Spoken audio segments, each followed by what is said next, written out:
SS Rajamouli की film Baahubali the epic cinema घरों में रिलीज कर दी गई है। इस फिल्म को फिल्म के 10 साल पूरे होने की खुशी में जारी किया गया है। फिल्म को लेकर फैंस के बीच जबरदस्त माहौल बना हुआ है। जो लोग पिछली बार इसे थिएटर में नहीं देख पाए थे, अब मेकर्स ने उन्हें इस फिल्म को सिनेमा घरों में देखने का दूसरा मौका दिया है। तो आइए जानते हैं कि ये फिल्म उस फिल्म से कितनी अलग है और इसमें क्या नया है। तो गाइस, भारतीय सिनेमा के इतिहास में कुछ ही फिल्में ऐसी है जिनके नाम के आगे कालजयी या एपिक शब्द अपने आप ही जुड़ जाता है, और SS राजामौली की बाहुबली फ्रेंचाइजी उनमें से एक है। 2015 में जब बाहुबली द बिगिनिंग आई थी, तब यह सिर्फ एक फिल्म नहीं थी बल्कि एक नया नजरिया था कि देसी कहानियों को भी हॉलीवुड लेवल की भव्यता के साथ पर्दे पर उतारा जा सकता है। तो गाइस, 10 साल पूरे हुए और इस फिल्म के मेकर्स ने एक मास्टर स्ट्रोक चला है। दोनों पार्ट्स को मिलाकर री एडिट करके एक सिंगल फिल्म बना दी है जिसका नाम है बाहुबली द एपिक। ये एक ऐसा जुगाड़ है जो सिर्फ राजामौली के दिमाग से ही निकल सकता था। तो गाइस, सोचिए, जिस सवाल के जवाब के लिए देश ने 2 साल का इंतजार किया, उसे अब आप सिर्फ एक इंटरवल के बाद जान सकते हैं। और जब फिल्म का पोस्टर फिर एक बार देखा तभी रोंगटे खड़े हो गए। तो गाइस, यकीन मानिए, इसे देखते हुए भी यही महसूस होता है। और इसके पीछे का कारण जानना है तो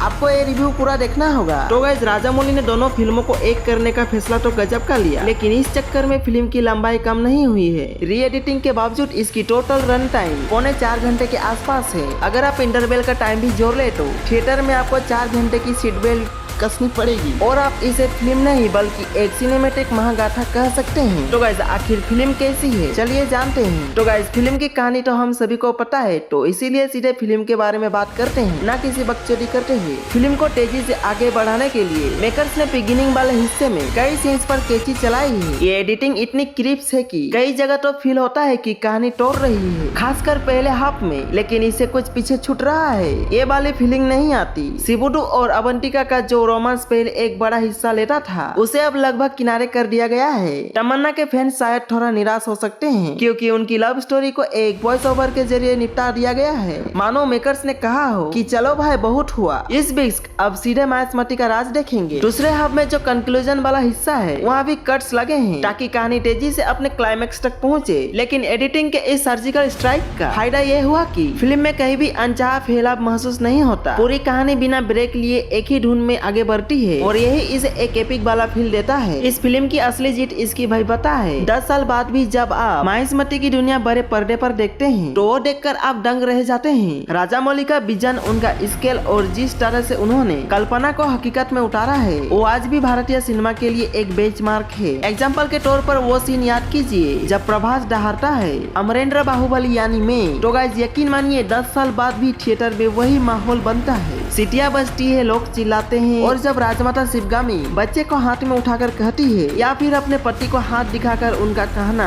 मेरा बच्चा नहीं है, शासन, तो वो सीन आज भी रोंगटे खड़े कर देते हैं। रम्या कृष्णन ने इस किरदार में जो टेंशन और पावर भरी थी, वो सिनेमा के इतिहास में हमेशा याद की जाएगी। VFX की बात करें तो 2015-17 में जो काम हुआ था, वो आज भी कई बड़ी बड़ी फिल्मों को टक्कर देता है। हाथी, झरने, किले और जंग के मैदान, ये सब इतने जबरदस्त दिखते हैं कि एक पल को लगता ही नहीं कि आप कोई री रिलीज फिल्म देख रहे हैं। इसे रीमास्टर भी किया गया है, तो विजुअल्स की क्वालिटी और भी शार्प होकर आई है। और प्रभास ने इस फिल्म में सिर्फ एक्टिंग नहीं की, बल्कि उन्होंने बाहुबली को एक इमोशन बना दिया है। इस किरदार की सादगी, उनका नया के प्रति समर्पण और युद्ध के मैदान में उनका रुद्र रूप सीधे दिल में बस जाते हैं। अमरेंद्र और महेंद्र दोनों ही किरदार में उन्होंने अपनी एडिटिंग का दम दिखाया है। रम्या कृष्णन ने निभाया हुआ शिवगामी देवी का किरदार इस महागाथा की रूह है। राणा डग्गुबाती के भल्लाल देव को हम कभी भूल नहीं सकते। अगर हीरो जबरदस्त है तो विलेन भी टक्कर का होना चाहिए। राणा डग्गुबाती ने भल्लाल देव की इच्छा और नफरत को जिस तरह से पर्दे पर उतारा है, वो कमाल का है। तो गाइस, बाहुबली द एपिक का यही कुछ रिव्यू था, और ऐसे ही इंटरेस्टिंग अपडेट जानने के लिए हमारे रॉकी फैक्ट्स यूट्यूब चैनल को लाइक एंड सब्सक्राइब जरूर करें।